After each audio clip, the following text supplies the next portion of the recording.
my discussion or my presentation is from a twofold perspective. One is on the various difficulties, challenges, litigation being faced on the provisions of section 194C and 194I.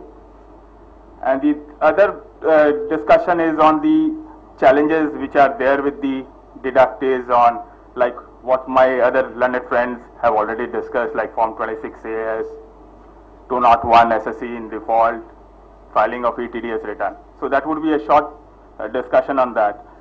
So at the very outset, I would like to draw the attention on the term or the nomenclature used being TDS. Is it tax deducted at source? Sometimes all my learned friends present here think that it's not TDS, tax deducted source, but it is TDS.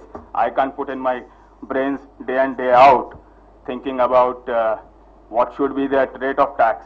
Every time I have to consult and something new crops up that 2 years back I decided deducting tax at 2%. Today I have been asked to deduct at 10%. So where I am gone? My facts are not changed. But why there is a change in percentage? So do I need to on a daily basis keep on reading and asking and consulting what should be the rate of tax, what is my fact, what is the present law? So it is always there in the minds, more prominently in the minds of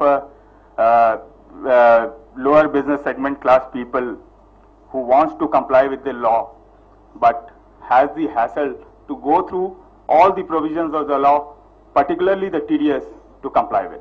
So with this forum and amongst all our FAPSI members, both from our end as well as from this forum, we would like to draw attention of our Honorable Member Commissioner a suggestion that it would be helpful if the rule book is simplified as to what rate has to be deducted, simplified and not much of involvement of interpretation of law is required on that. So it is helpful.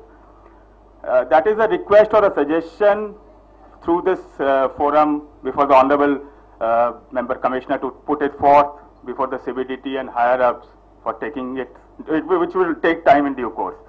On the other side is the compliance, though it is there in the rule book. So when it is there in the rule book, being the law of land, we can't ignore the law of land. So as part of we being the citizens of India, we are governed with the law of land, and irrespective of the hurdles, we have to follow the law of land.